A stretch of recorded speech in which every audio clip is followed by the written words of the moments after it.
भारत के सबसे विकसित राज्यों में से एक कर्नाटक में इन दिनों भारी बिजली संकट है। शहरों में भी घंटों घंटों बिजली जा रही है। गांवों का तो कोई पूछने वाला ही नहीं। सबसे बुरा हाल उद्योगों का है। कर्नाटक वो राज्य है जो विकास दर में राष्ट्रीय औसत से हमेशा आगे रहता है। बीते वर्ष कर्नाटक की प्रति व्यक्ति आय भारत के औसत से 1.5 गुना अधिक रही। भारत के कुल निर्यात का 7% अकेले कर्नाटक से होता है। प्रत्यक्ष करों में 12% योगदान अकेले कर्नाटक देता है। देश में कुल स्टार्टअप्स में से 30% कर्नाटक में चल रहे हैं। लेकिन अब कर्नाटक की समृद्धि के इन सारे आंकड़ों पर एक बड़ा सा प्रश्न चिन्ह लग गया है।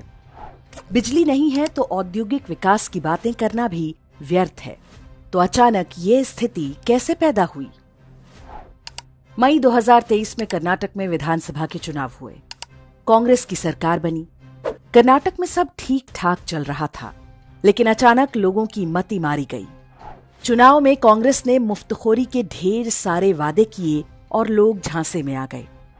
200 यूनिट मुफ्त बिजली का वादा किया, लेकिन सरकार बनते ही 3 रुपए प्रति यूनिट दाम बढ़ा दिया। ये कर्नाटक के इतिहास में बिजली दरों में सबसे बड़ी बढ़ोतरी थी। पेट्रोल डीजल पर प्रति लीटर 25 रुपए सब्सिडी देने का वादा किया, लेकिन आज कर्नाटक सबसे महंगे तेल वाले राज्यों में से एक है। सरकारी कर्मचारियों को पुरानी पेंशन का वादा किया था, लेकिन अब तो हर महीने पूरा वेतन आ जाए, इससे ही वे खुश हो जाते हैं।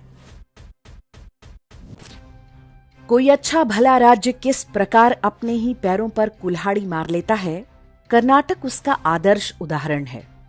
विकास नहीं होगा तो नए रोजगार पैदा नहीं होंगे।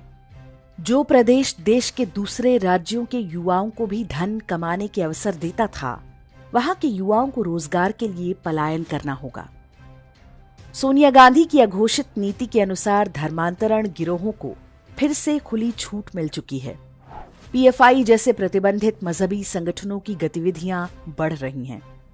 जो कांग्रेस राजस्थान में नकल रोकने के नाम पर हिंदू लड़कियों के कुर्ते कटवा रही थी और मंगलसूत्र उतरवा रही थी, उसी ने कर्नाटक में परीक्षाओं में हिजाब और बुर्का पहनने की छूट दे दी है।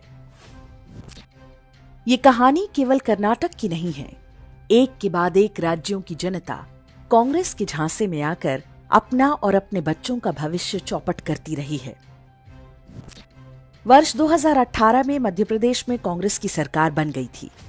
आते ही राज्य में उर्वरक का संकट पैदा हो गया। एक बोरी खाद के लिए किसान रात रात भर लाइन लगाते और पुलिस की लाठियां खाते। ये सब करने के बाद भी कांग्रेस केंद्रीय कृषि बिलों के समय किसानों की हितैषी बन गई और उन्हें भ्रमित करने में सफल रही। राजस्थान में भी यही हुआ। लोग वसुंधरा राजे से नाराज थे, इसलिए सचिन पायलट को चुन लिया, लेकिन मिले अशोक गहलोत। 5 साल में अशोक गहलोत ने हिंदुओं से चुन चुन कर बदला लिया। यूपी में योगी आदित्यनाथ ने अवैध निर्माणों पर जितने बुलडोजर नहीं चलवाए होंगे, उनसे अधिक मंदिर अशोक गहलोत ने राजस्थान में तोड़वाए। जिहादियों का हौसला इतना बढ़ गया कि कन्हैयालाल की गर्दन काटने जैसी घटना हुई। अनुसूचित जातियों पर अत्याचार और बलात्कार की घटनाओं में राजस्थान देश में सबसे आगे हो चुका है। ऐसी अधिकांश घटनाओं के पीछे मजहबी कोण सामने आता रहा है। आश्चर्य है कि बार बार ऐसा होने के बाद भी लोग पैटर्न नहीं समझ पाते।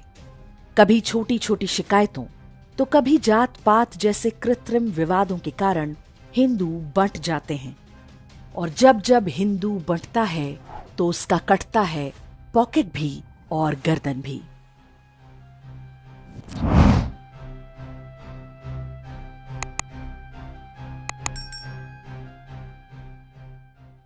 इंडेक्स ऑनलाइन के वीडियो समाज को समर्पित हैं। आप इनको डाउनलोड करके जैसे चाहे वैसे प्रयोग कर सकते हैं।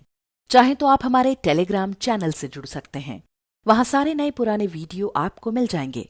हमारे सोशल मीडिया लिंक हर वीडियो के डिस्क्रिप्शन में होते हैं। हमारा एकमात्र उद्देश्य हिंदू समाज को जागृत और एकजुट करना है। इसमें सहभागी बने। धन्यवाद।